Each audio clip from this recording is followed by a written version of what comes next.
Charles M. Kinney, or as some in earlier years pronounced it, Keeney, was born a slave in Richmond, Virginia in 1855. After the Civil War, he spent several years gaining an education and learning the trade of barbering. As a young man, Charles joined a wagon train of freedmen and worked his way to the mining town of Reno, Nevada.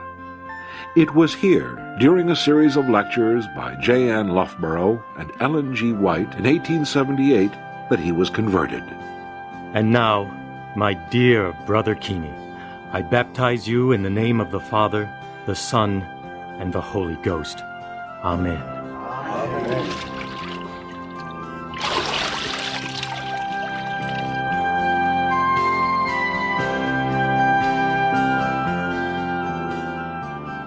Brothers and sisters, you 7 are the first fruits in Nevada. If you're faithful in service, this new Reno church will grow. We'll be faithful, Elder Loughborough. But what do we do now? First, you need to choose officers. Well, you won't have a pastor right away, but you should elect an elder. And a church clerk is absolutely necessary. You should choose someone who will keep careful, accurate records. In that case, I nominate Brother Keeney here for clerk. No one could do a better job. I second the motion. Does everyone agree? Aye. Fine. Brother Keeney, your responsibilities will include sending quarterly reports to the conference, and then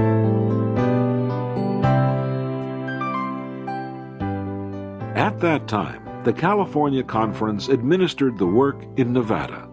Conference officials were so impressed with Charles's work that they soon made him secretary of the Nevada Tract and Missionary Society. Charles set about his new duties with the same earnest determination that characterized all his work. A few years later, his fellow church members devised a way to help him further develop his talents and usefulness. Brother Keeney, we are more than pleased that you've succeeded in placing a complete collection of SDA books in the Reno Public Library and one in the Temperance Reform Club. Well, I love to share my faith in every way I can, Elder.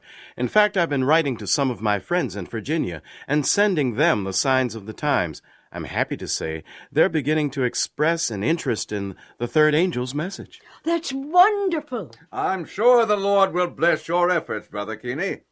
You show a real talent for writing and debating. Well, thank you, brother. That's why we wanted to meet with you today. The officers of the California Conference agree with us that your talent and zeal should be encouraged. In what way? The conference has agreed to help us pay your way to the new college in Healdsburg. College? But I have so little schooling. I'm too old for... As my mother used to say, you'll never learn any younger. Will you go, brother? Oh, yes. Oh, yes, I surely will. So, in 1883, the year that Germany introduced a strange new concept called sickness insurance, Charles went to college.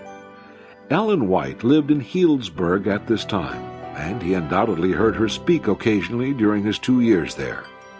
In 1885, the conference sent him to Topeka, Kansas, to start a work among the African-American population there. His reports to the Review and Herald were eagerly read by believers. Say, Nettie, here's the latest report from Brother Keeney out in Kansas. What they have to say, Joe? I hope his work's going well. He labors so hard. Why, yes. From June to mid-October, he canvassed 1/3 of the colored homes in Topeka. And there are a lot of homes to cover. Thousands of freedmen are coming up from the south to Kansas. Most of them settle in Topeka and Emporia because they can go to college there. And now, thanks to Brother Keeney, they also have the opportunity to hear of the third angel's message.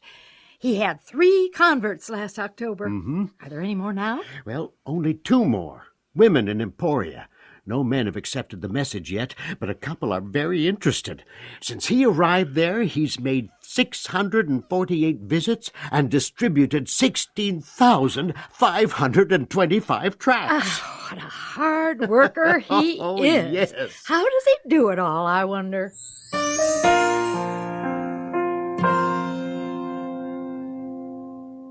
How do you do it all, Brother Keeney? Every morning I see you trudging up and down the streets, door to door. That's exactly how I do it, Sister Jackson. In the mornings I canvass with a great controversy. In the afternoons, I give Bible studies, and I hold evangelistic meetings in the evenings.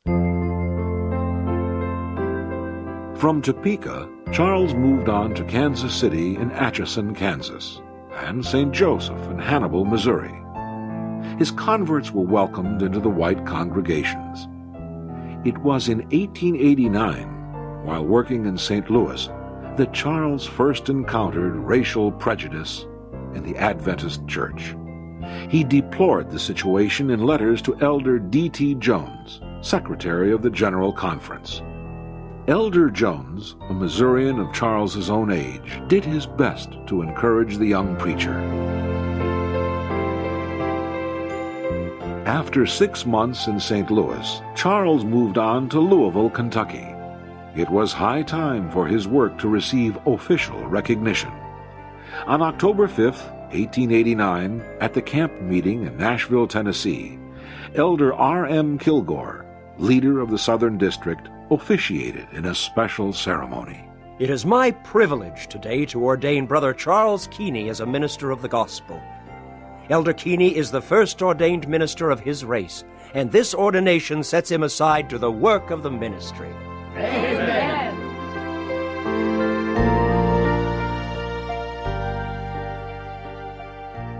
I think we should take some time at this workers' meeting to discuss the racial problem we've encountered. Many people have stayed away from the camp meeting because colored believers are present. I propose that we have a separate section in the meetings where our colored brethren may sit. What do you think, Brother Keeney? With all due respect, Brother Kilgore, that proposal is one of great embarrassment and humiliation. I want to make sure my converts will not be driven from the truth by such a position. Well, what do you suggest, then? I believe that the Advent message can remove all prejudice. But for now, perhaps as soon as there are enough converts, we should form colored conferences which will bear the same relation to the general conference that white conferences do. In 1890, Elder Kilgore led out in a resolution of the General Conference Committee to establish segregated churches. The same year, Ellen White visited St. Louis and observed firsthand the racial prejudice there. That year also, Charles organized the Louisville Church, the second church of African American people in the denomination. At the 1891 General Conference session, Ellen vigorously protested both prejudice and the segregation policy. I know that which I now speak will bring me into conflict, but I do not mean to live a coward. It has become fashionable to look down upon the poor and upon the colored race in particular. But Jesus was poor, and he declares that every insult shown to them is as if shown to himself. While at St. Louis a year ago, these words were presented to me as with fire. All ye are brethren. Well, what is she saying anyway? The colored people should have just as much respect as any of God's children. Those who have despised them have despised the purchase of the blood of Christ and need the transforming grace of Christ in their own hearts. We should be careful not to strengthen prejudices that ought to have died as soon as Christ redeemed the soul from the bondage of sin. In later years, because of the dangers to church members resulting from racial hatred in the country, Ellen agreed to a temporary policy of segregated churches, but added that in time the Lord would show the church a better way.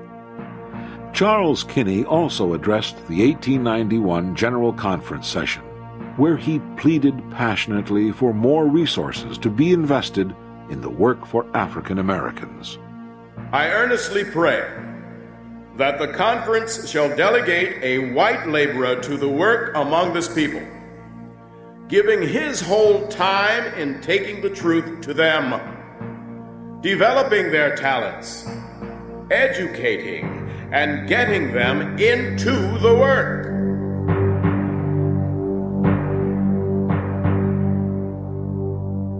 Brother Keeney, I was very impressed with your appeal today. Does that mean we'll get the help we need? Oh, I'm afraid not. Unfortunately, the consensus of the General Conference Committee is that your request is impractical. The situation is impossible. Now that Brother Barry has gone to Canada, I'm the only ordained colored minister in the country. I can't do it all alone. I must have help. You will have help. I know you will. But when, brother? When? Charles pressed on, blazing trails in spite of prejudice, ill health, and the hostility of ministers of other denominations. His prayer for help was eventually answered in 1894, when Edson White entered the southern field with his riverboat, the Morning Star. That same year, Charles organized his 5th church in Nashville, Tennessee. While in Nashville, Charles finally married. His wife became an invalid, however, and her illness led him to retire in 1911. Though plagued with illness himself, Charles lived to the age of 96. He died August 3, 1951, at the Riverside Sanitarium in Nashville. During his long life, he had seen the African American membership in the United States grow from a mere handful to more than 26,000. This growth owed an immeasurable debt to the labors of Charles Kinney, the pioneer of African American Adventism.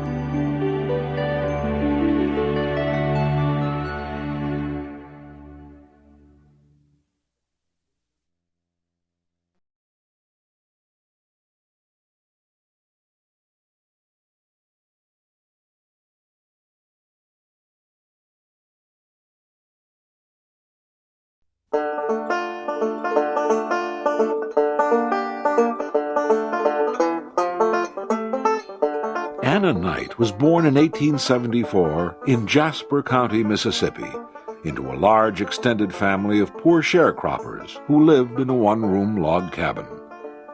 As an African American, Anna wasn't allowed to go to school, but with help from white neighbor children and a couple of books, she learned to read, write, figure, and spell. At the age of 17, she found some pen pals through a magazine. And for months after that, when the mailman came on horseback each week, he brought letters, books, and magazines from Anna's correspondence. Oh, you don't never get any Wild West stories no more. I liked hearing you read them to us. I used to like them too, brother, but now I like the Signs of the Times Miss Edith Embry sends better. I learned so much about the Bible and God, and when I ask her questions, she sends me tracts with Bible verses that help me understand. Oh, good. She sent me some more Bible lessons. The Investigative Judgment.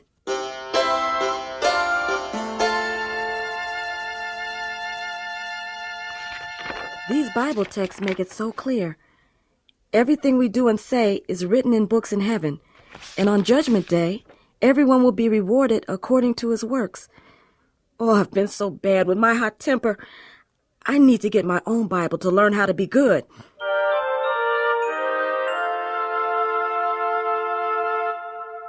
That's it, Anna. 200 pounds of cotton. And here's your pay, just like we agreed. Thanks, Uncle Abner. You picked 200 pounds of cotton? You gonna take a book? What kind of pay is that? It's a Bible, brother. My own Bible. It's an old one Uncle Abner never uses. You plumb crazy, girl. When Anna decided to be baptized, Brother L. Dio Chambers at the Southern Missionary Tract Society in Chattanooga, Tennessee, arranged for her to travel to Graysville, Tennessee, in December 1892. To pay for the trip, Anna sold the half bale of cotton that was her share of the year's crop. After her baptism, she happily enrolled at the Graysville SDA Academy, but she didn't get to stay long. That afternoon, angry townsmen threatened the principal if he didn't get rid of her. You sent for me, sir? Yes, I did, Anna. Anna, are you mulatto? I don't know what that is. Never heard of that before. Well, some of the people in town are very angry because you're here. I think it'll be safer if you wait till I find out who you are. You mean leave school? I'm sorry. Very sorry, believe me.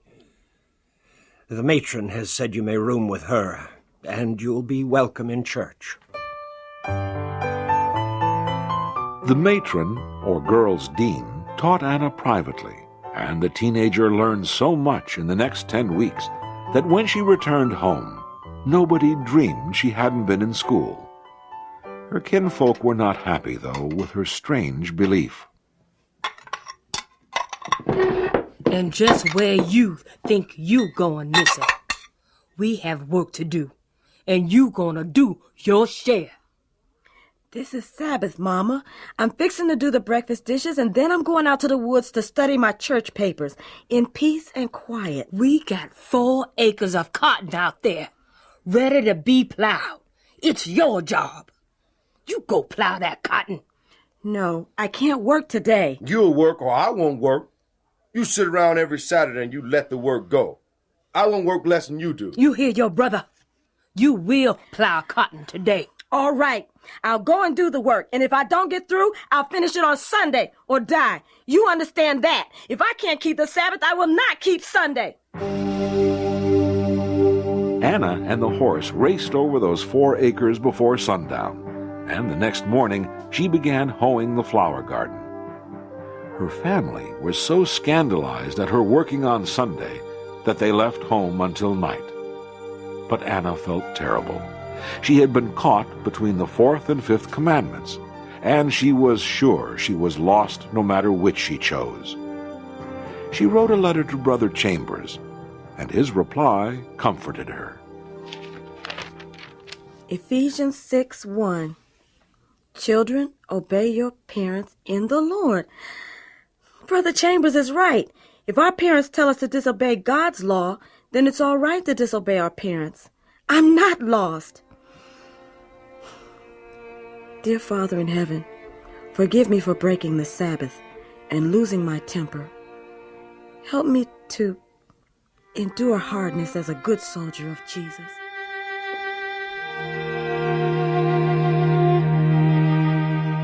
And Mama, the Bible says in 6 days the Lord made heaven and earth and rested on the 7th. You can't teach me. I'm your mama. I'm telling you, either you stop this Saturday for Sunday foolishness or leave my house. All right, I can leave, but I can't give up the Sabbath. You can take my horse, my cow, my cotton. I just want enough for my railway fare to Chattanooga. And so in December 1893, 19-year-old Anna left her home to prepare herself to be a teacher. Brother and Sister Chambers paid for her to attend Mount Vernon Academy for a year.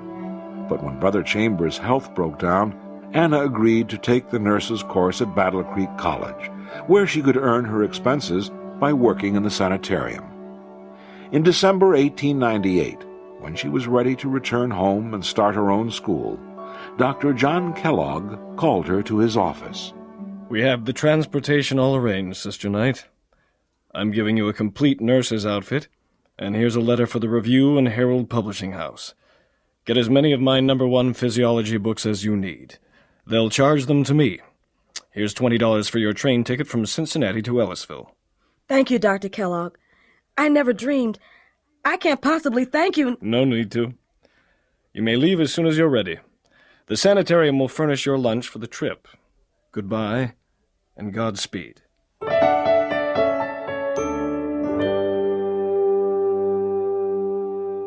Well, we got the old log cabin fixed up, Anna. Now, it ain't much of a school and don't have no windows and only part of a mudstick chimney. That's all right, Uncle Abner. When it's cold, we'll close the door and put pine knots on the fire for light. We can hold Sunday school here, too, and night school for adults.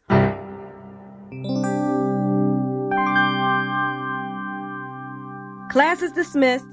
Thanks for coming. I'll see you all tomorrow night at the same time.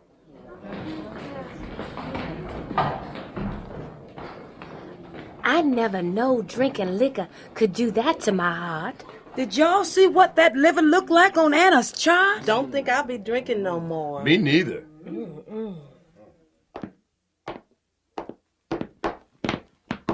You in it, Knight? Yes, I am. Can I help you, sir? Me and my friends want y'all to stop preaching against our business. Oh, you're a moonshiner, I take it. If you don't stop, we're gonna put you out of business with a shotgun. When you're ready to shoot, I'll be there, too.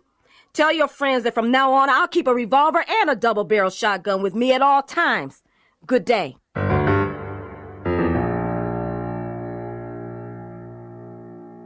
Anna, we don't want nothing to happen to you.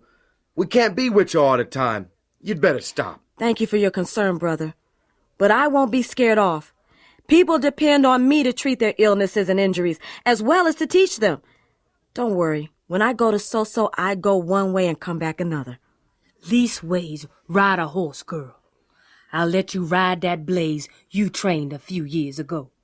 Thanks, Mama. I'll take the horse gladly.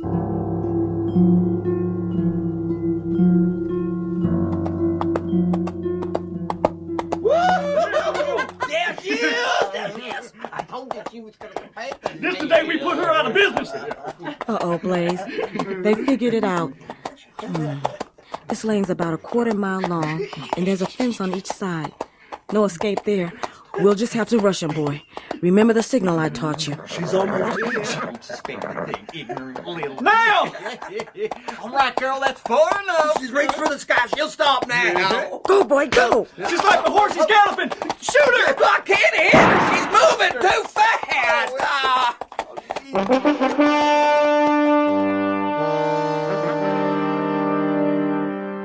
In May 1901, Dr. Kellogg sent for Anna to attend the general conference at Battle Creek. While there, she heard a conversation that would lead to another major change in her life. And Brother Shaw and his wife are looking for 2 trained nurses to go with them to India. I'd go myself, but my health won't let me. If they'll send a man and wife to look after my work in Mississippi, I'll go to India and stay until the Lord comes. Do you mean that, Anna? May I tell the committee that? Sure. Tell them. Maybe this is the answer. Donna Humphrey has been asked to go, too. Oh, she's a good friend of mine. It would be very nice to go to India together, but they must find a couple to take my place in Mississippi. Anna's friend, Julia Lecoq Atwood, and her husband agreed to take over the work in Mississippi. Within a few days, Anna and Donna Humphrey were on the train for New York with a group of other missionaries bound for India.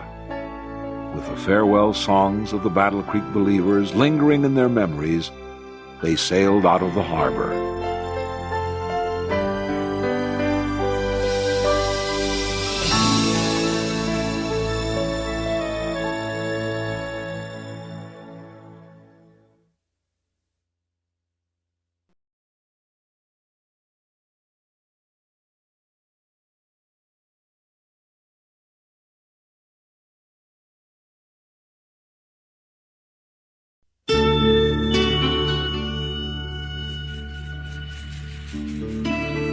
After 30 days of travel by sea and land, the missionaries arrived in Bombay, India, about July 1901. 27-year-old Anna Knight had become the first black SDA missionary. A 36-hour train journey brought them to Calcutta, where Anna's friend, Donna Humphrey, stayed to work in the sanitarium. Anna, however, was soon called to Karmatar to help Miss S.E. Whitus. There you are, Mrs. Banerjee. The abscess is drained and bandaged. Take these pills 3 times a day to keep the infection from returning. Thank you, Mem Sahib Knight. Goodbye. Goodbye.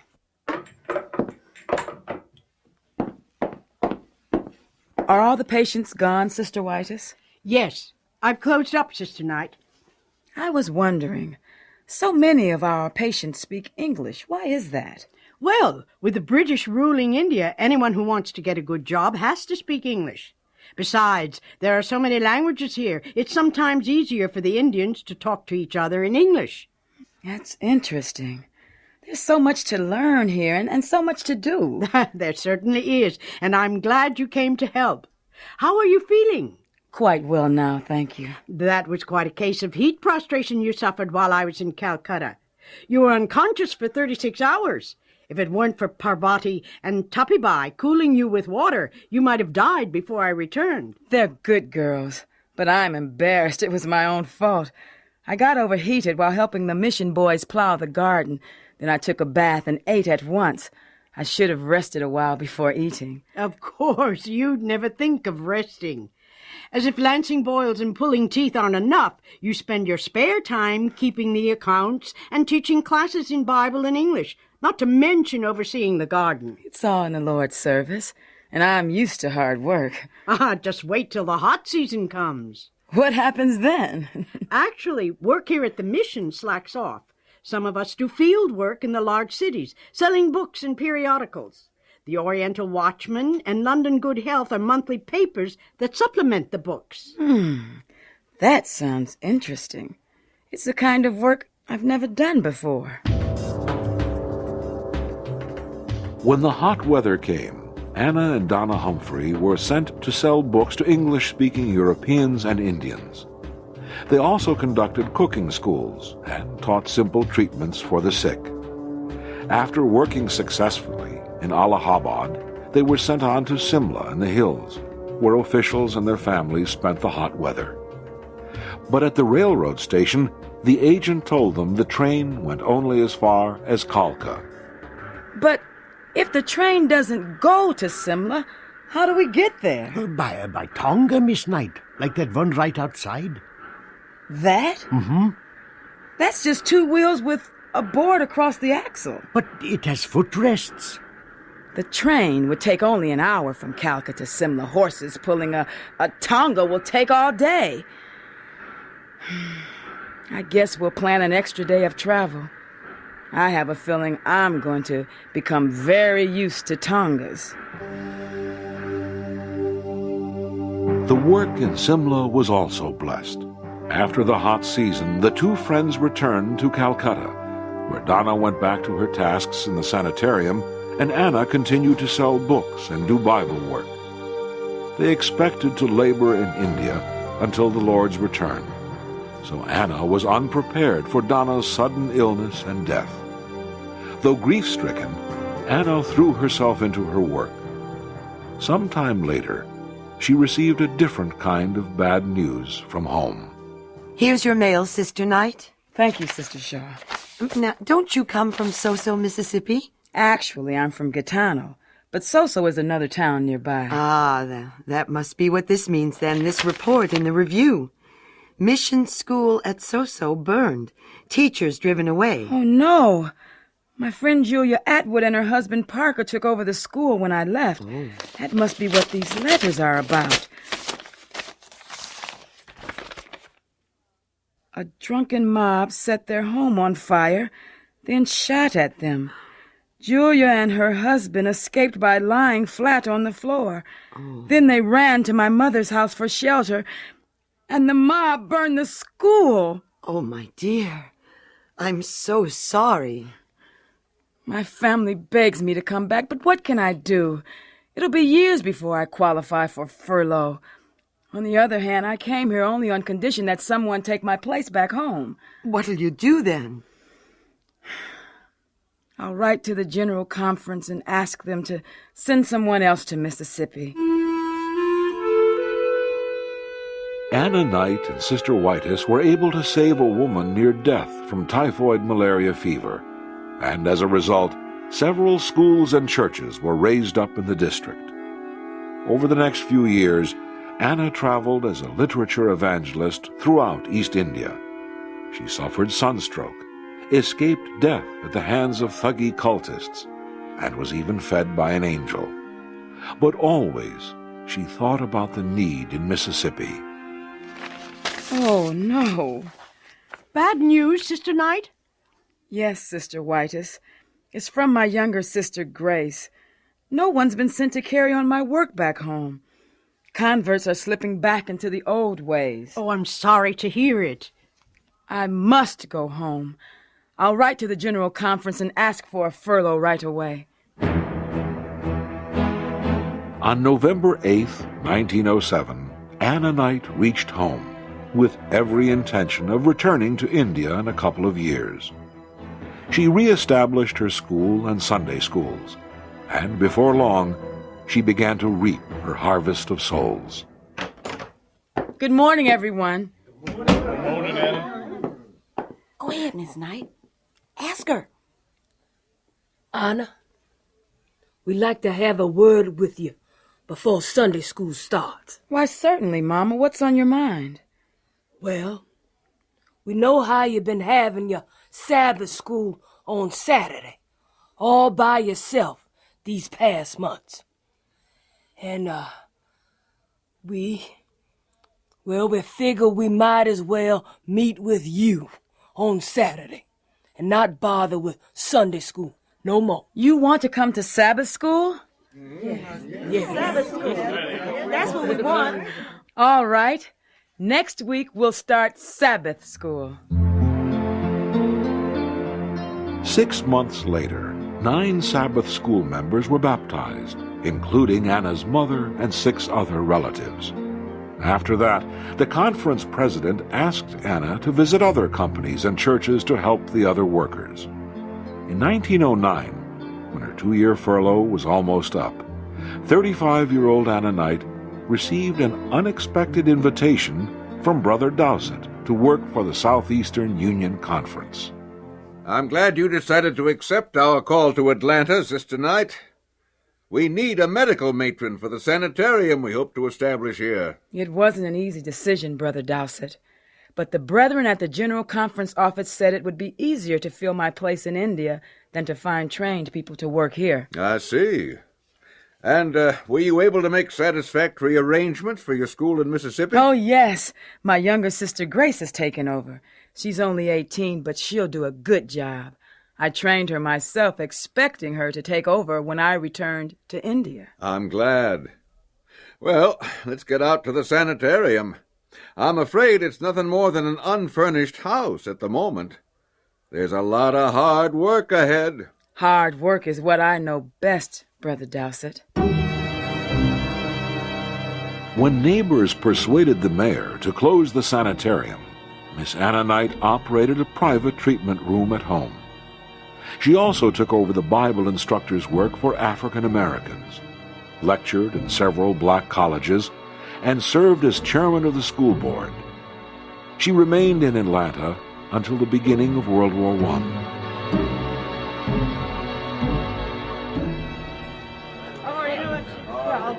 And we have agreed that we need a home missionary secretary to visit churches, hold institutes, organize bands for missionary work, and teach home nursing classes. I will entertain nominations. Yes, Brother Mans. I nominate Sister Anna Knight. In the last 5 years, she's done great work in Atlanta. She's organized a YWCA that brought together Adventists, Methodists, and Baptists and won friends for the cause. Her work has been largely responsible for removing prejudice against Adventists in this city. I second the nomination. The Southeastern Union Conference couldn't choose a better home missionary secretary. All in favor of Sister Anna Knight, please say aye. Aye. Opposed? It's unanimous.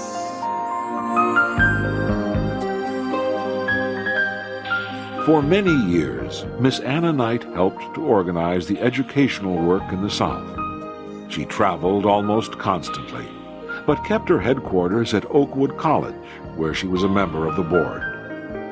By the time Black American conferences were organized in 1945, Anna Knight had seen her little school in Mississippi grow to 34 church schools, including 4 junior academies with 54 teachers. In 1952, at the age of 78, she gave a summary of some of her work.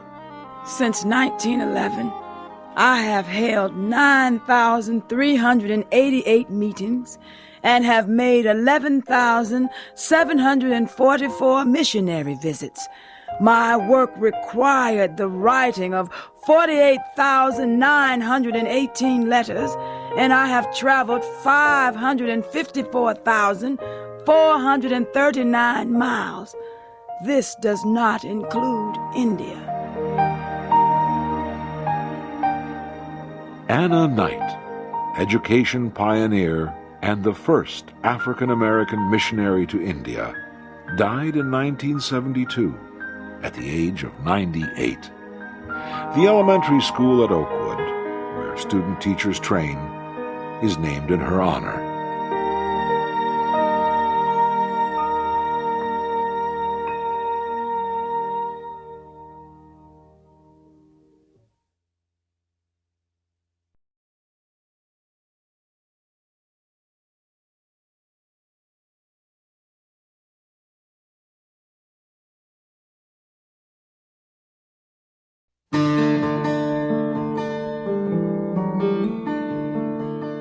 Unlike Willie, who became his mother's constant companion following the death of James in 1881, Edson seemed to have trouble finding direction in life.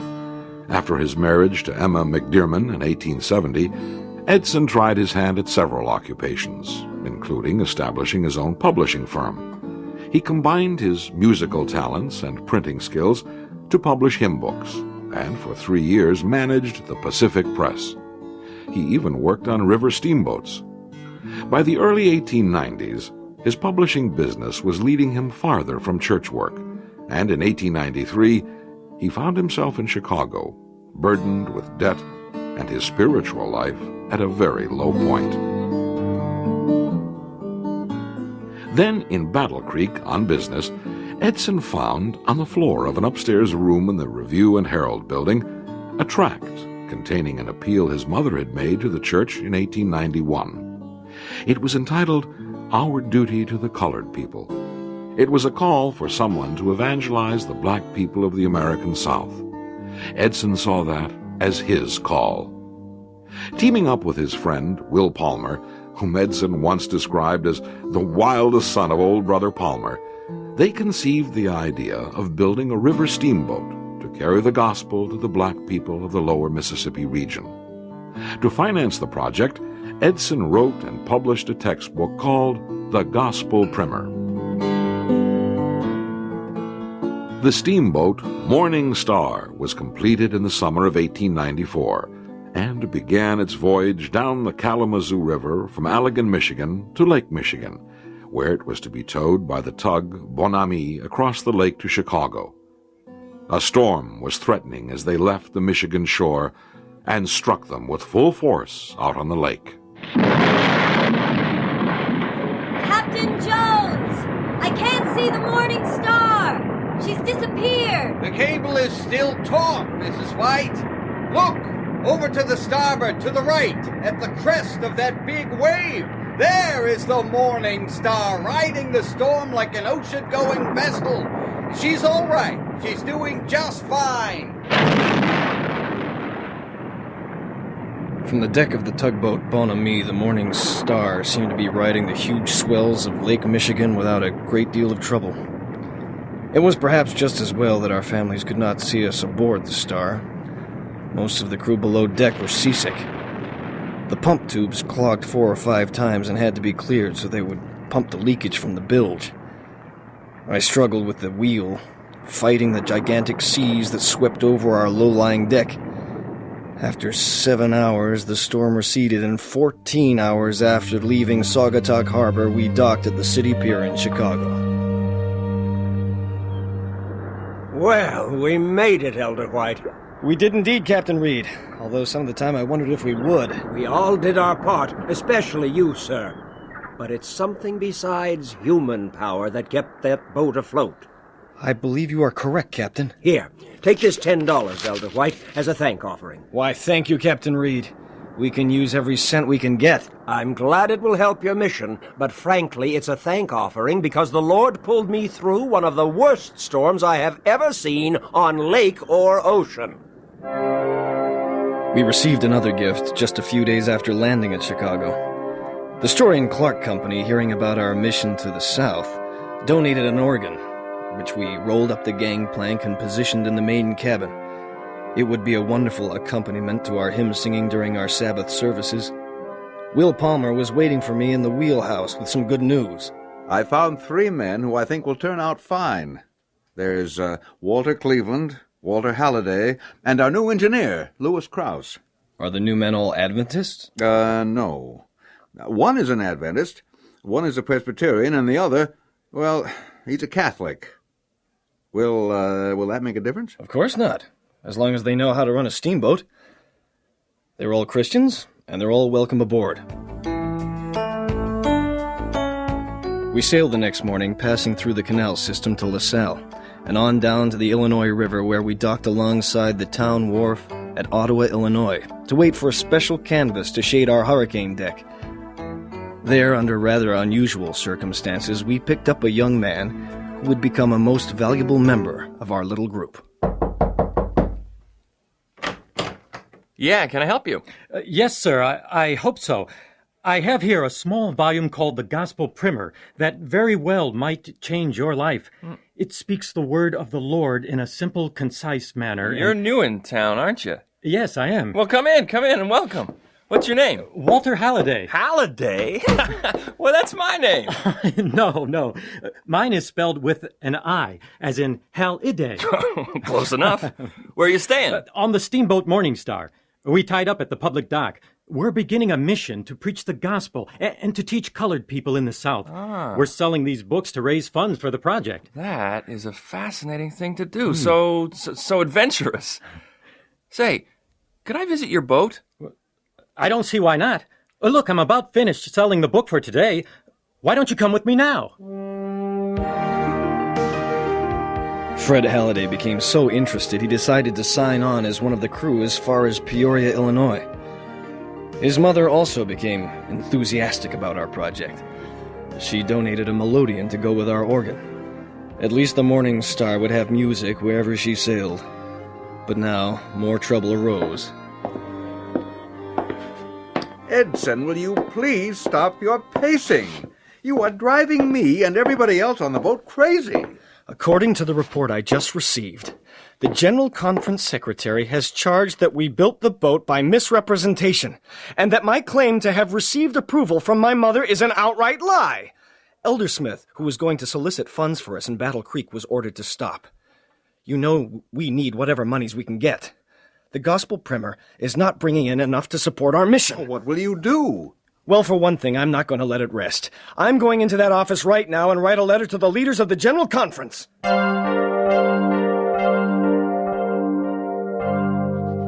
And moreover, so long as we feel assured that God is with us as we feel it now, we know that all the devils in the universe, combined with all the men who are blinded to the interests in this work, cannot overthrow it. Knowing that God cares for it, as he cared for it in the past, we shall press forward, believing that he will bring it to glorious termination. The Morning Star finally left Ottawa and started on the 100-mile trip to Peoria, Illinois. Fred Halliday spent his time becoming acquainted with the boat and her crew. When the group went ashore to sell the Gospel Primer, Fred stayed behind to study the tract I'd given him called Our Duty to Colored People. When we got back to the Star that evening, we had a surprise waiting for us. Well, Fred, I guess this is goodbye. You said you'd be traveling with us as far as Peoria. We'll be pushing off dawn tomorrow. I've changed my mind. I'm going south with you. That is wonderful news, Fred. I suspect you'll be very useful to the vessel and to the mission. At the time, I couldn't have guessed how valuable Fred Halliday would be. He would serve in every capacity from teacher to preacher, and when the need arose, even as a mechanic. He would gain the respect of the Southerners, both colored and white, and win hundreds to the faith. but now the Morning Star was filled beyond her capacity.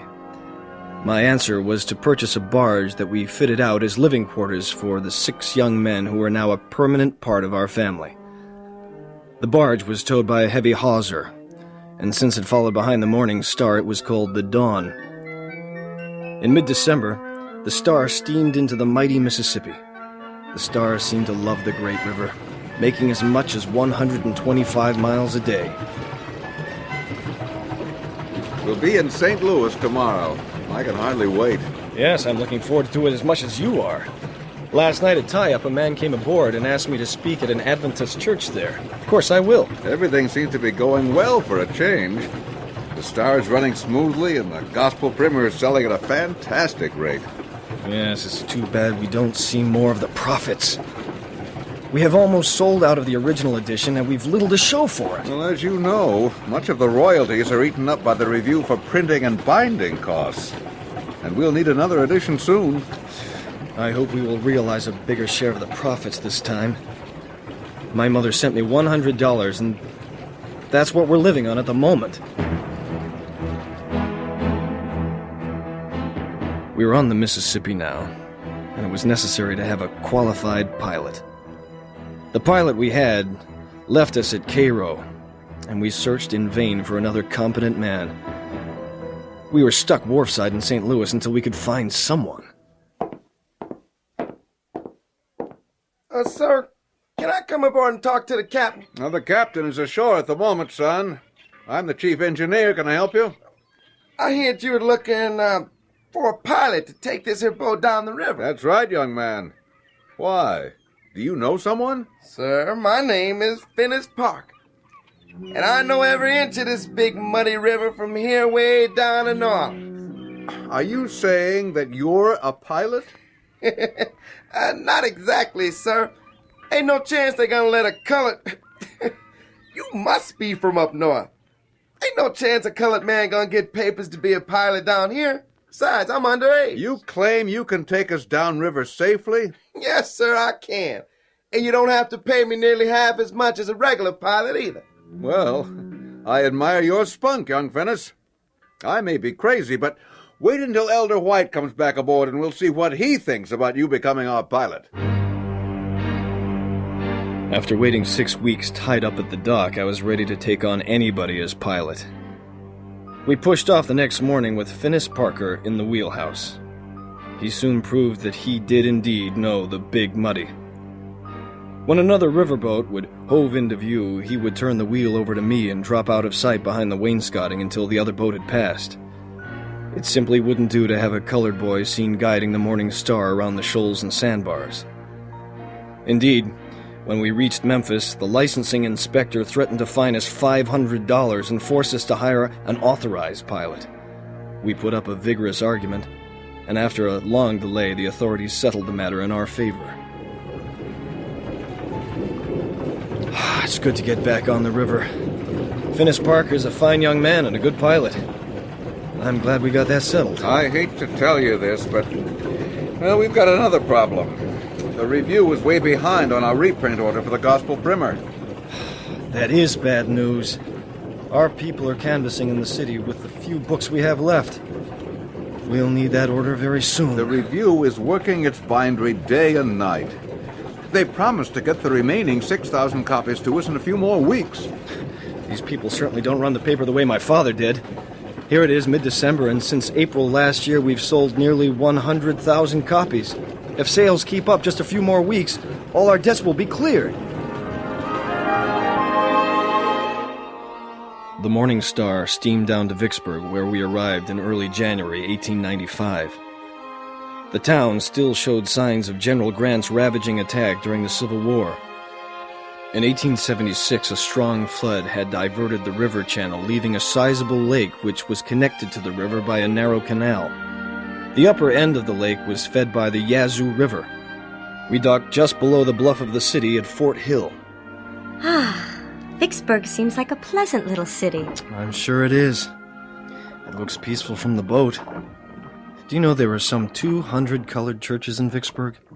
That seems a great number to me. It is. And it shows you how the colored people are reaching out for the Lord. Do you see that small one, just at the top of the bluff? That is the Mount Zion Baptist Church. Yes, I see it. The preacher was a former slave. He was once given 200 lashes for having a hymnal, which he couldn't even read. I've arranged to use his church for services next Sunday, Tuesday, and Thursday nights. Services on Sunday?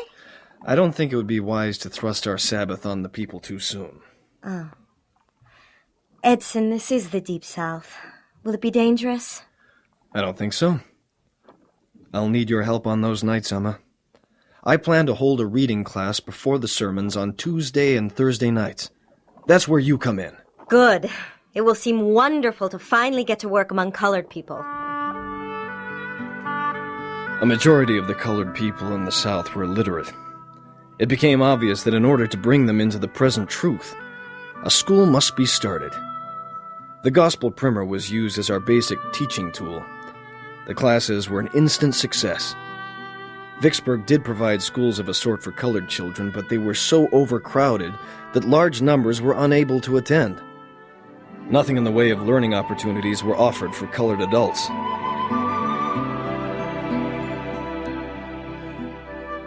Well, I'm off to attend Sunday school at the Mount Zion Church.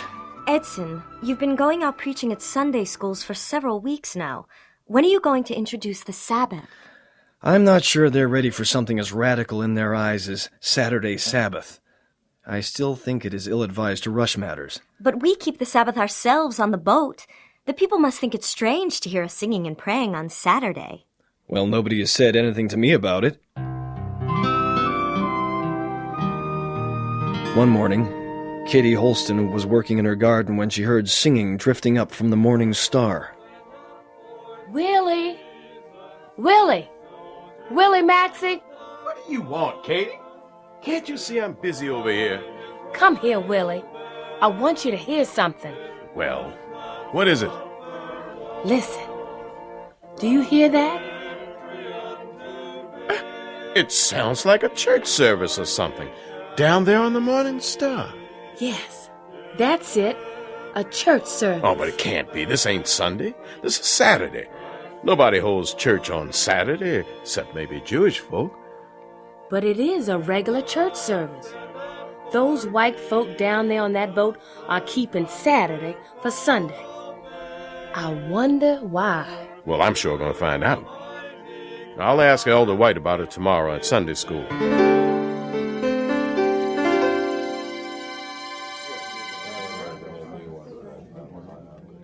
How come you folks on Morning Star are keeping Saturday for Sunday?